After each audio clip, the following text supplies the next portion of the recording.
it's Jess here from Axolotl Care. So it's been a while, like a long while, and I know, I've been slack. So I'm guessing if you've seen a bit of me, we've got a new background. So I'm in a new house.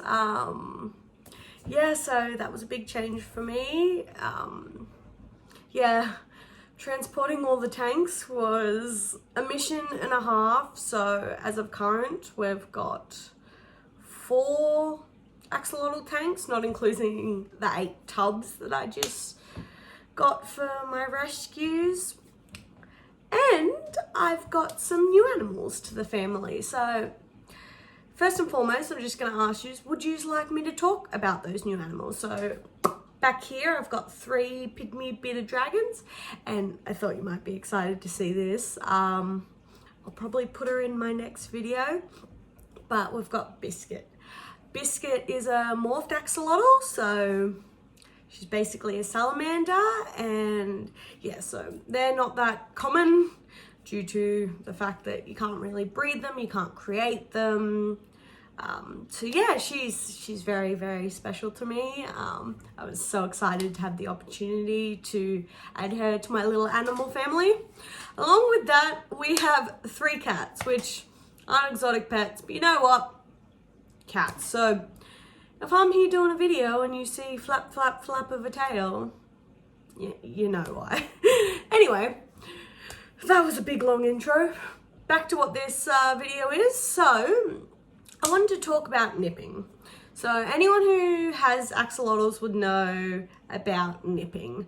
Axolotls can be very, very carnivorous, especially at young ages.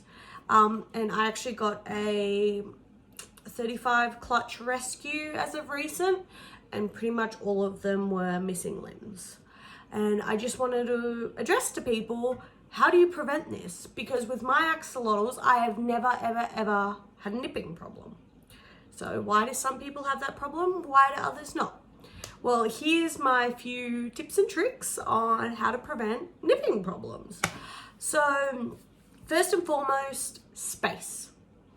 If there's not enough space for all your axes, if you've got, not to be over exaggerating, but like 6 in a 4-foot tank, there's going to be problems. You have too many axes in such a small space.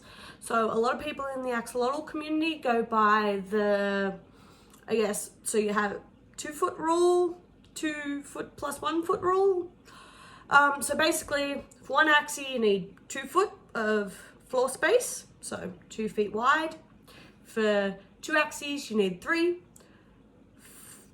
3 axes, you need 4. So basically 2 feet plus 1 other foot for every other axis you like that. And there's the cat. Told you they'd appear. Anyway, so space. Just make sure they have space. They don't like to be crammed in tiny little spaces. Of course, that's going to make them angry. That'd make me angry.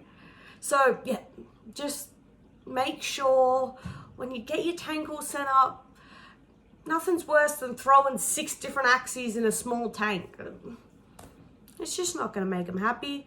You're going to have nipping problems and probably a lot of other problems too. The other thing you want to do is make sure they're well fed. Obviously, if something's hungry, they're going to try and eat. And unfortunately with axolotls, they're going to try and eat their brothers or sisters. So yeah, make sure they're well fed. I feed mine every 2 days. Some people feed theirs every day. There's no real rule to that. Some people say they can be fed 2-3 times a week. Me personally, I know that if I don't feed them every 2 days, they do start getting a little crabby. However, I don't have the capacity to try and hand feed all my axes every single day because it does take me hours. Because at the moment I have, as I said, the rescues. I have 20 of my own little pet axes along with 2 new clutches that just hatched. So yeah, very time consuming. But yeah, just make sure they're well fed and proper food. So, you might feed them every single day, but if you're feeding them bloodworms, they're still going to be hungry. That's not axolotl food. That is not healthy for them. The best thing to feed them, if you can, of course, is worms. So your African night crawlers, That's what I feed mine anyway. Don't go, like, some people do, so I'm not trying to attack anyone, but me personally, I wouldn't go just grabbing worms from my garden. You don't know what they've eaten, whether it's pesticide, God knows what. I don't want to bring something that I don't know into my axolotls diet. So I actually have a worm breeder, I guess you call him, here in Australia. He ships me my worms, African night crawlers. They are big, they are amazing, and the axies love them. But on to my third point, last thing to prevent nipping, hides. I know that sounds quite simple, and it is simple. Hides. They want their own space. So if they're bothered by other axies, they want to be able to go in a pot or a cave or even go chill out in a plant. It makes them happy, and it really can prevent nipping, obviously in conjunction with the other two. So yeah, but there's my explanation on nipping. Hopefully it helps. Hopefully it keeps your axies intact. That was a terrible joke. But yeah, hopefully I'm helpful.